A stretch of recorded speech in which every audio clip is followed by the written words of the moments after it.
Alors avant de commencer la correction de l'examen, n'oubliez pas de visiter notre site web medima.cc. Donc je vous tape sur la barre des adresses www.medima.cc. Donc c'est un site complet qui va regrouper donc tous les cours relatifs aux mathématiques du collège et du lycée. Donc comme vous le voyez, donc il y a des liens très intéressants. J'attire votre attention sur un giveaway donc, qui est lancé. N'oubliez pas de vous rendre sur le site et de cliquer sur le bouton je participe pour compléter le formulaire. Donc c'est un giveaway, donc il y a un prix, une PS5, une Xbox ou un iPad. Et on va voir si on va faire un seul prix ou deux prix ou trois prix. Vous cliquez sur je participe. C'est un bouton et vous allez tomber sur vous cliquez sur OK, donc c'est juste des cookies. Donc il y a un formulaire et il va falloir le compléter et vous participerez donc officiellement au tirage au sort de ce giveaway. Voilà, donc n'oubliez pas de compléter ce formulaire et n'oubliez pas que vous avez des liens pour deuxième année bac et aussi pour tout ce qui est intelligence artificielle. Là, on va faire la correction de l'exercice 2. Donc, ça porte sur quoi? Sur la géométrie dans l'espace, et plus particulièrement sur le produit scalaire. Donc, c'est un exercice de 3 points. Dans l'espace, rapporter un repère orthonormé au IJK. D'accord. On considère les deux points de coordonnées A, -1, 0. Donc, on va écrire tout ça. Exercice. Bon. Donc, exercice 1. Première question. Déjà, les données que nous avons le point A de coordonnées -1, 0, 1. Très bien. Nous avons le point B de coordonnées 1, 2, -1. Et nous avons le plan P passant par A et de vecteur normal N, 2, -2, 1. Très bien. Et nous avons un plan P qui passe par A, d'accord, et de vecteur normal N, 2, de coordonnées 2, -2 et 1. Et on considère une autre une sphère aussi, d'accord, de centre oméga, de coordonnées 2, -1, 0, et de rayon 5. Très bien, et de rayon 5. Voilà, tout ça, c'est des données. Donc la première question, montrer que 2x moins 2y plus z plus 3 est égal à 0 est une équation cartésienne du plan P. D'accord, ça c'est simple, ça c'est du cours. Donc on sait bien que l'équation cartésienne d'un plan, comment elle s'écrit? Donc c'est ax plus by plus cz plus d est égal à 0. D'accord, donc montrant, on va montrer, donc montrant que 2x moins 2y plus z plus 3 est égal à 0 est l'équation cartésienne du plan P. Très bien. Alors, qu'est-ce qu'on a? On sait que, on va faire les choses correctement, hein. On sait que l'équation cartésienne d'un plan dans R, hein, on peut dire ça, elle s'écrit comment? Il s'écrit AX plus BY plus CZ plus D est égal à 0. Avec quoi? Donc avec A, B et C sont des composantes du vecteur normal. Ça, on l'a vu aussi. Avec A, B et C sont les composantes du vecteur normal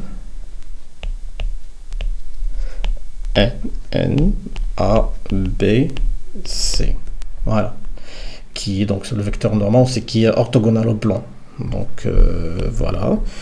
Et bien, tant que nous on a le vecteur normal, il nous reste donc à déterminer D. On va utiliser donc les coordonnées du point A, tout simplement. Donc on a N.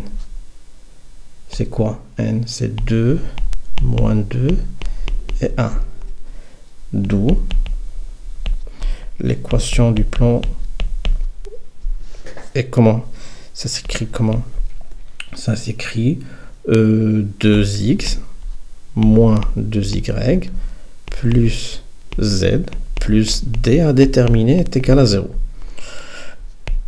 Or, A appartient au plan P. Donc ça, on peut dire que 2xa moins 2ya plus za plus d est égal à 0. On va remplacer donc les coordonnées. Donc xa c'est combien? C'est moins 1.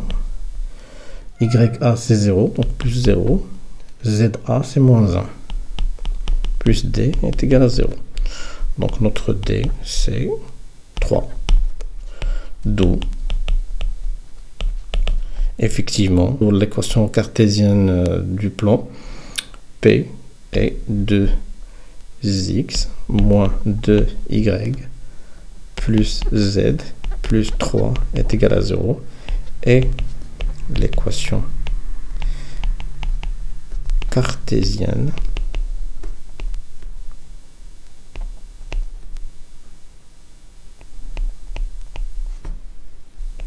du plan P. Voilà. Question numéro 2.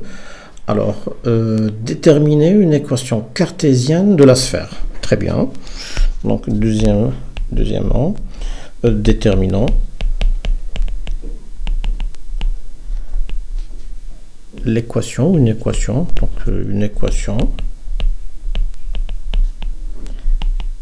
cartésienne de la sphère S.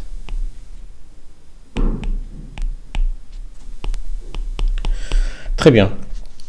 Qu'est-ce qu'on a vu dans le cours? On sait que si on a une sphère de centre quelconque, par exemple, on va faire un petit rappel. Si on a une sphère quelconque de centre,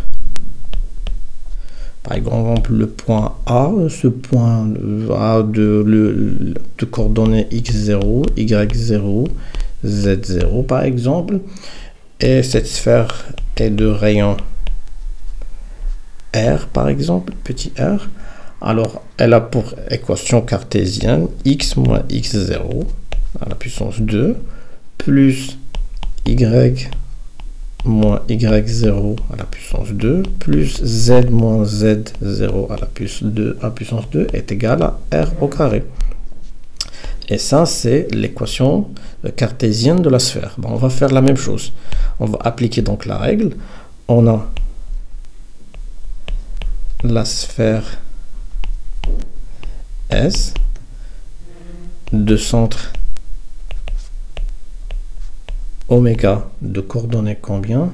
2, moins 1, 0 et de rayon 5.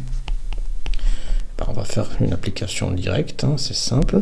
Qu'est-ce qu'on va obtenir? Donc x moins 2 à la puissance 2 plus y moins moins, ça fait plus 1 à la puissance 2 plus z moins 0, donc ça reste z à la puissance 2 est égal à 5 à la puissance 2, tout simplement.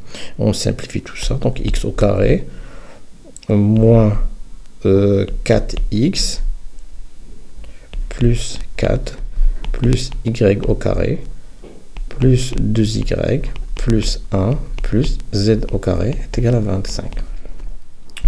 Qu'est-ce qu'on obtient? On va mettre x au carré plus y au carré plus z au carré moins 4x ouais, plus 2y est égal à 25 moins 1 moins 4, ça fait moins 5, ça fait 20. Donc x au carré plus y au carré plus z au carré moins 4x plus 2y est égal à 20. On peut mettre ça aussi de l'autre côté pour avoir une équation propre. Donc x au carré plus y au carré plus z au carré moins 4x plus 2y moins 20 est égal à 0. Et l'équation cartésienne de cette sphère. Voilà, donc c'est une application directe de la règle du cours. Et on passe à la question numéro 3. Donc petit a, vérifier que la distance du point oméga au plan P est d oméga P est égal à 3. Donc oui, donc il y a la règle qui permet de calculer la distance entre un point et un plan. Juste reste à rappeler que si vous avez un plan, par exemple P, et vous avez un point quelconque et vous voulez calculer donc la distance qui sépare ce point au plan, ben, il va falloir calculer la distance la plus courte. La distance la plus courte, c'est la projection de ce point sur le plan, une projection orthogonale. D'accord? Et ben la règle qui me permettrait de calculer cette distance, donc ça on l'a vu dans le cours. Donc vérifions que la distance entre oméga et mon plan P est égale à 3. Ben, la règle, c'est quoi? On prend l'équation cartésienne du plan.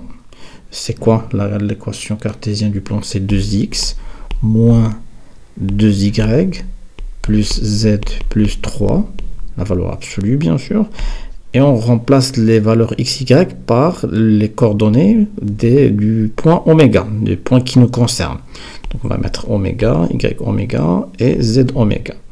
Sur quoi? Sur la norme du vecteur normal. On a déjà le vecteur normal qui est quoi? Donc n, le vecteur normal, est de coordonnées 2, moins 2, 1. Ben, la norme, c'est rien que racine de 2 à la puissance 2 plus moins 2 à la puissance 2 plus 1 à la puissance 2. C'est tout. Donc la distance n'est rien que... Ben, je vais remplacer dans la première expression de x oméga. C'est combien? C'est 2 fois 2, ça fait 4. Moins 2 fois y oméga, c'est moins 1, ça fait plus 2. Plus z oméga, c'est 0. Plus 3. Sur 4 plus 4 plus 1, ça fait 9. Ça fait racine de 9. Donc la distance oméga du plan P est égale 7 plus 2, ça fait 9. Et 9 sur racine de 9, c'est 9 sur 3 est égal à 3. Donc, effectivement, la distance entre oméga et le plan P est égal à 3. Voilà, c'est simple. On passe à petit b. En déduire que le plan P coupe la sphère S suivant un cercle T de rayon à déterminer. Ben oui, parce que la distance est inférieure à 5. On a la sphère.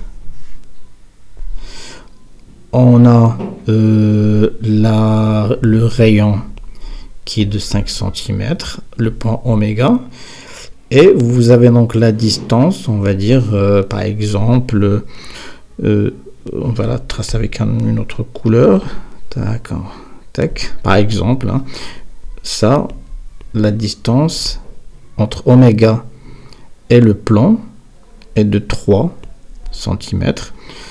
On va dire que le plan, c'est ici. D'accord? Donc, elle va couper. Il va couper donc la sphère sur ce cercle. Attends.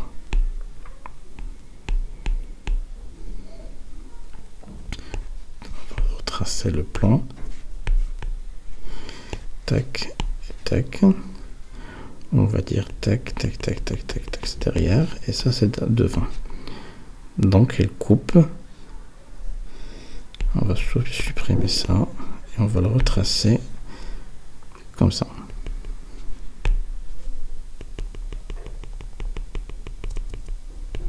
D'accord? Donc le plan va couper la sphère suivant un cercle, donc de rayons à déterminer. C'est ce rayon qu'il va falloir déterminer. Très bien. Donc, pour déterminer, donc, déjà, on va dire que on a la distance entre oméga et le plan P est égal à 3, strictement inférieur à 5, qui est le rayon de la sphère S. Donc, le plan P coupe, pour être très précis, il faut dire que la distance est inférieure strictement à 5. Oui, c'est strictement à 5. Ouais, strictement à 5, parce que s'il est égal à 5, ça va être un point. Donc on va dire strictement inférieur, strictement à 5. Donc le plan P coupe la sphère S selon un cercle noté T et deux rayons. Le rayon de ce cercle, on va le noter R. C'est quoi?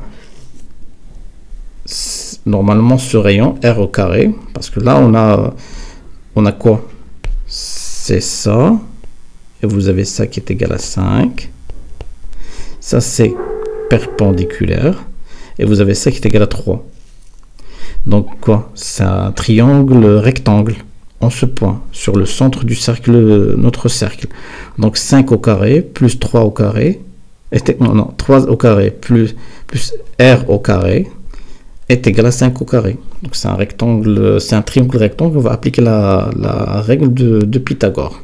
D'accord? Donc R au carré, pour être très précis, R au carré plus 3 au carré est égal à 5 au carré. Donc R au carré est égal à 5 au carré moins 3 au carré. Donc R est égal à racine 25 moins 9. Ça fait combien? Ça fait 16. Est égal à 4. Donc le rayon de ce cercle est égal à 4. Voilà. Pas trop compliqué, hein? Et on passe à la question numéro 4. Quatrième question. 4 petit a.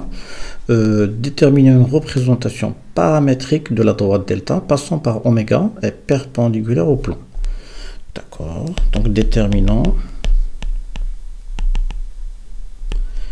une représentation paramétrique de la droite delta. Représentation paramétrique de la droite delta.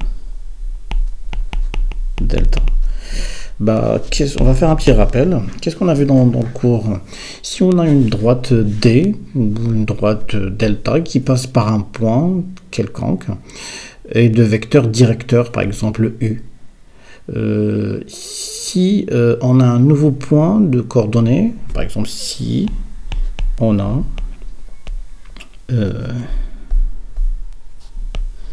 D, une droite passant par un point, par exemple le point A, de couple de coordonnées XA égale A, ZA, et de vecteurs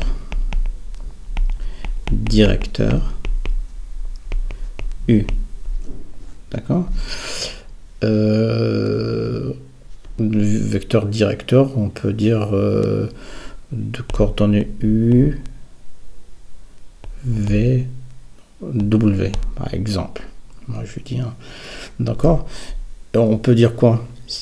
Un point quelconque de coordonnées X, Y, Z appartient à la droite D. Signifie quoi? Signifie qu'il existe un nombre réel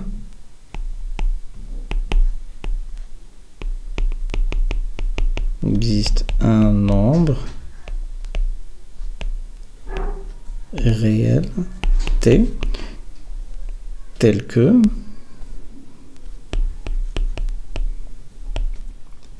AM, le vecteur AM est égal à T vecteur U.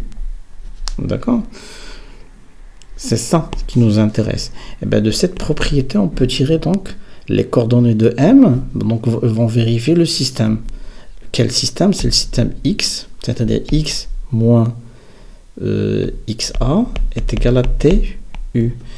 Y moins YA est égal à TV. Et Z moins ZA est égal à TW. Et de ce système, qu'est-ce qu'on peut tirer? Y est égal à XA plus TU. Y est égal à YA plus TV. Et Z, pardon, est égal à ZA plus TW. Et bien, cette représentation, ce qu'on appelle une représentation paramétrique de la droite D. Donc, c'est la représentation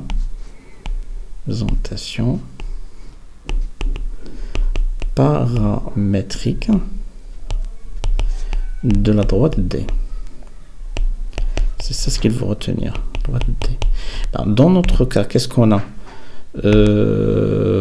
On a donc la droite delta passe par le point oméga, d'accord, et perpendiculaire au plan, perpendiculaire au plan P. Donc le vecteur directeur de delta, c'est quoi? Et le vecteur normal de P, du plan P. Oui, parce que delta est perpendiculaire à P. D'accord? Donc le vecteur normal de P n'est rien que le vecteur directeur de delta. Directeur ici. Ben, maintenant, j'ai le point oméga, j'ai le vecteur directeur, donc je peux écrire oméga, par exemple, le vecteur oméga M va vérifier T de N avec le point M du couple de coordonnées MXZ qui appartient à delta. Donc si j'ai cette condition, donc je peux écrire quoi? Que X moins X oméga, Y moins Y oméga est égal à T fois le vecteur normal. Quelles sont les coordonnées du vecteur normal? On a N, c'est 2 moins 2, 1. T, donc c'est 2T. Y moins Y oméga est égal à moins 2T. Z moins Z oméga est égal à 1T, c'est-à-dire T. Donc ça, c'est le système qui peut être écrit de la façon X. Oméga moins oméga, c'est plus oméga. X oméga c'est 2. Donc c'est 2 plus 2T. Y est égal moins Y oméga. Y oméga c'est moins 1, c'est moins 1 moins 2T. Et Z est égal Y oméga, c'est 0, donc ça va rester T. Donc ça est une représentation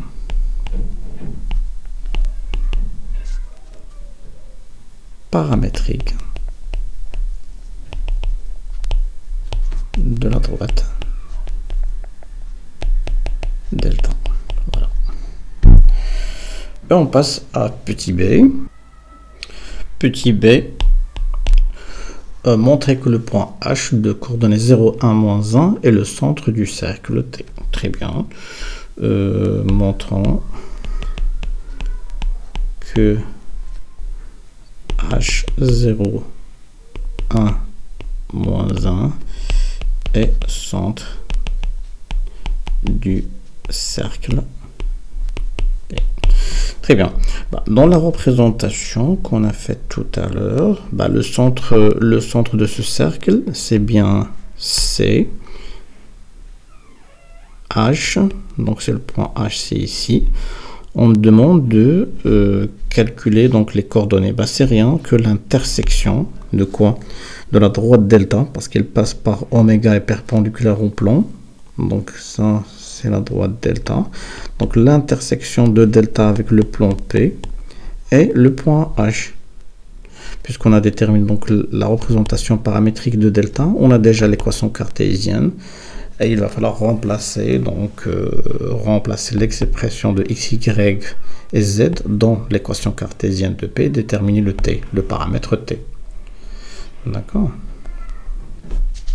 Donc on a H est l'intersection du plan, on va dire l'intersection de la droite delta et le plan P. D'accord. On a déjà la représentation paramétrique, pas la peine de la reprendre, hein. On a l'expression de l'équation cartésienne, c'est combien? C'est x, on l'a déterminé, x au carré, tac, tac,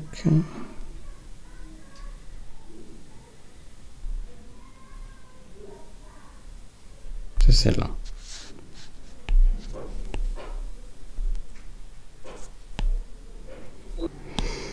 Voilà l'équation cartésienne du plan. Très bien. Et on continue. Donc on va remplacer x. Donc on aura 2 facteurs de 2 plus 2t. Moins 2 facteurs de quoi? Moins 1 moins 2t. Plus z qui est t tout simplement. Plus 3 est égal à 0. Donc ça fait 4 plus 4t moins 1t ici. Moins ça fait plus 2 plus 4t plus t plus 3 est égal à 0. Donc je combien de t? 4 ça fait 9t. 4 plus 2 ça fait 6. Plus 3 ça fait 9. Donc t est égal à moins 1. Maintenant, on va remplacer t dans l'expression, dans la représentation paramétrique de la droite delta. Qu'est-ce qu'on va obtenir? On a x est égal à quoi? 2 plus 2t, donc est égal à 2. 2, donc ça c'est xh. Donc 2 moins 2 moins 2 est égal à 0. Et YH, c'est quoi? C'est moins 2t est égal à moins 2 moins plus 2. Non, c'est moins 1, pardon. Ça, c'est moins 1 moins 2t. Ouais. Moins 1 moins 2t est égal moins 1 plus 2 est égal à 1. Et ZH est égal à quoi? Est égal à t est égal à moins 1. Donc, les coordonnées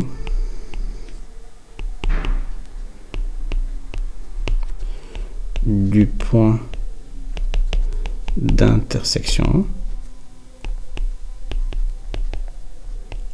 qui est centre du cercle COT et H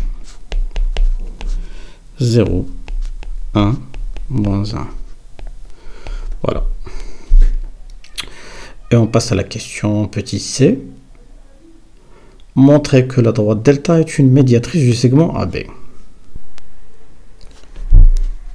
Alors, on a petit c. Déjà, le segment AB, pour montrer que delta est la médiatrice de AB, il va falloir montrer quoi? Que delta est perpendiculaire donc à la droite AB et qu'elle passe par le milieu de AB, tout simplement. On a le vecteur directeur de delta, c'est n, donc ça peut être dans ce sens que ça peut être dans ce sens. Mais ce qui nous intéresse, c'est de montrer que le produit scalaire n le vecteur AB fois le vecteur n est égal à 0. Si on montre que AB n est égal à 0, donc ils sont perpendiculaires. Et il va falloir calculer donc le milieu de AB, donc le point milieu de AB, de montrer que ce point, par exemple M, appartient à delta, qui est milieu de AB. Donc c'est les deux conditions qu'il va falloir vérifier. On commence par le produit scalaire. Donc on a le vecteur AB, déjà on le calcule. On a le couple de plutôt les coordonnées de A, c'est quoi? Donc xb moins xa. 1 moins 1, ça fait 2. 2 moins 0, ça fait 2. Et moins 1 moins 1, ça fait 0. Très bien. Et nous avons n, c'est quoi? N, c'est 2, moins 2, 1. Donc le produit scalaire est égal à quoi? 2 fois 2, plus 2 fois moins 2, plus 0 fois 1 est égal à 4 moins 4 est égal à 0. Donc ça va partir avec ça. Et ça, c'est 0. Donc, la droite delta est perpendiculaire à la droite AB. Ça d'un point. Maintenant, déterminons le milieu. Déterminons le milieu du segment AB. C'est simple. On va supposer que M, c'est le milieu de AB. Donc, XA plus XB sur 2, ça fait 0. 2 plus 0 sur 2, ça fait 1. Et moins 1 plus moins 1 sur 2, ça fait moins 1. Et ça, c'est le point H qu'on a calculé tout à l'heure. Donc, le point H est milieu du segment AB et appartient à la droite delta. Pourquoi? Parce que H, c'est l'intersection de la droite delta avec le plan P. Donc H appartient à delta. D'où delta est la médiatrice de ou du segment AB. Voilà, donc pour l'exercice 2, et on passe à l'exercice 3.